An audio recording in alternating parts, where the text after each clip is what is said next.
محمد رسول اللہ صلی اللہ علیہ وسلم کے پرچم کو بلند کرنے کے لیے حاصل کیا، نفاذ اسلام کے لیے حاصل کیا، اور یہ بر صغیر کے مسلمانوں کی بہت بڑی خواہش تھی کہ کاش وہ بھی ایک آزادانہ ماحول میں اسلامی شاعر کو اپنا کر اپنی زندگیوں کو اسلام کے مطابق گزار سکیں۔ اور ان علماء کرام کی یہ باتیں تھیں کہ وہ آزادانہ ماحول میں رہ کے اپنے مسلمان بھائیوں کو اسلام کی تبلیغ سے روشناس کرا سکیں، اور ان سیاستدانوں کی، ان باقی مسلمانوں کے رہنماؤں کی یہ کوشش تھی کہ ان کی جد و جہد ضائع نہ ہو جائے۔ بر صغیر میں بسنے والا ایک ایک مسلمان بچہ بھی اسلام کی آزادی کے لیے، پاکستان کی آزادی کے لیے اپنے تن من دن کو قربان کرنے کے لیے تیار تھا۔ مجھے وہ واقعہ یاد آتا ہے کہ جب ایک بچہ چل رہا ہے اور اس کو ٹھوکر لگتی ہے، وہ گر پڑتا ہے، اس کے سر سے ماتھے سے خون نکلنا شروع ہو جاتا ہے، تو ایک ہندو بنیا اس کو طنز کرتے ہوئے کہتا ہے، اوے مسلح کا بچہ ہو کے تو روتا ہے؟ وہ کہتا ہے میں اس لیے نہیں رو رہا، کہہ رہے میرے ماتھے سے خون نکل رہا ہے، میں چوٹ کی وجہ سے نہیں رو رہا، میں اس وجہ سے رو رہا ہوں کہ جو خون میں نے پاکستان کی آزادی کے لیے سنبھال کے رکھا تھا، کہیں وہ خون یہاں بہہ کر ضائع نہ ہو جائے۔ یعنی اس وقت مسلمانوں کا نہیں، مسلمانوں کے بچوں کا بھی یہ عالم تھا کہ ان کی گھٹی میں ایک بات بٹھا دی گئی تھی، ان کو یہ بات سمجھا دی گئی تھی کہ اگر ہم نے آزادانہ زندگی بسر کرنی ہے تو ہمیں ایک علیحدہ وطن ضروری ہے۔ اور اس وطن کی آزادی کے لیے مردوں کے شانہ بشانہ خواتین نے بھی حصہ لیا، بچوں نے بھی حصہ لیا، ہر مکتبہ فکر کے مسلمانوں نے اس کو ایک بھرپور تقویت کا باعث بنا۔ اور پھر اس کا نتیجہ کیا نکلا کہ اللہ تعالیٰ نے ہمیں پاکستان ارض وطن کی صورت میں ایک علیحدہ وطن عطا فرما دیا۔ پاکستان کا مطلب کیا؟ لا الہ الا اللہ۔ جب بر صغیر کے مسلمان ایک ہی نعرہ لگا رہے تھے کہ سینے پہ گولی کھائیں گے، پاکستان بنائیں گے، اور پھر انہوں نے یہ بات صرف نعرے تک محدود نہ رکھی بلکہ انہوں نے اس بات کا عملی ثبوت بھی دیا کہ 1947 میں جب ہندوستان سے کٹ کر آنے والے مسلمان، جب ایک قافلہ چلتا ہے، 100 لوگوں کا قافلہ ہے، پہنچتے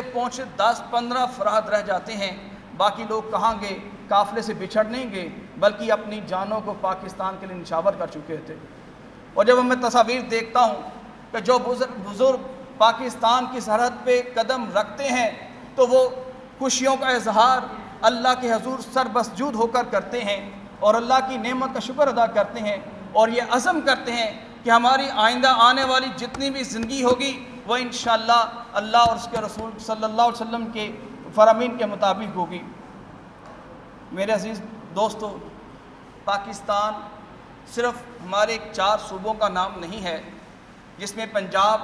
KP کے یا سندھ اور بلوچستان کا نام نہیں ہے۔ پاکستان ایک نظریے کا نام ہے، اور یہ بات میں نہیں کہہ رہا، اللہ تعالیٰ نے تخلیق کائنات کے وقت جو میں نے آیت کریمہ تلاوت کی ہے، اللہ فرماتے ہیں الذی خلقکم فمنکم کافر ومنکم مؤمن، کہ یہ شروع سے بات اللہ نے بات سمجھا دی کہ جو بھی دنیا میں رہے گا اس 2 قومی نظریے کی بنیاد پہ اپنی زندگی بسر کرے گا کہ تم میں سے بعض لوگ مومن ہوں گے اور بعض لوگ کافر ہوں گے۔ اور یہی 2 قومی نظریہ تھا جس کی بنیاد پہ قائد اعظم محمد رحمہ اللہ علیہ نے فرمایا تھا کہ پاکستان میں اسلام کے نام پہ بننے والا جو ملک ہوگا اس میں اسلام کی باتیں ہوں گی، اسلام پہ عمل کیا جائے گا، لیکن اس کے ساتھ ساتھ یہ بھی تھا کہ جن اقلیتوں نے پاکستان کے اصول کے لیے اپنی قربانیاں پیش کی تھیں ان کا بھی حصہ رکھا گیا، کیونکہ اسلام اقلیتوں کے حقوق کا بھی پورا زور دیتا ہے۔ اور قائد اعظم نے یہ فرمایا تھا کہ پاکستان اسی وقت مارز وجود میں آ گیا تھا جب بر صغیر میں پہلا ہندو مسلمان ہوا تھا۔ مطلب یہ ہے کہ یہ پاکستان صرف اور صرف گفتگو کی بنیاد پہ، مذاکرات کی میز پر نہیں بلکہ لاکھوں ہزاروں قربانیوں کی بنیاد پہ یہ حاصل کیا گیا ہے۔ اور 14 اگست کا یہ دن ایک روایتی انداز میں منانے کا نام نہیں ہے کہ ہم آئیں ایک فنکشن کریں اور بیٹھیں، گفتن نشستن گفتن اور برخاستن کی بات کی بنیاد پہ ہو جائے، ایسا نہیں ہے، بلکہ یہ ایک یوم تجدید عہد ہے ہمارے لیے کہ ہم ہر سال اس بات کا عہد کرتے ہیں اور اس بات کے عہد کی تجدید کرتے ہیں کہ انشاءاللہ جب بھی اس وطن کو ہمارے خون کی ضرورت پڑی تو انشاءاللہ ہمارا خون ہماری جان اسلام کے لیے، اس وطن کے لیے قربان ہوگی انشاءاللہ تعالی۔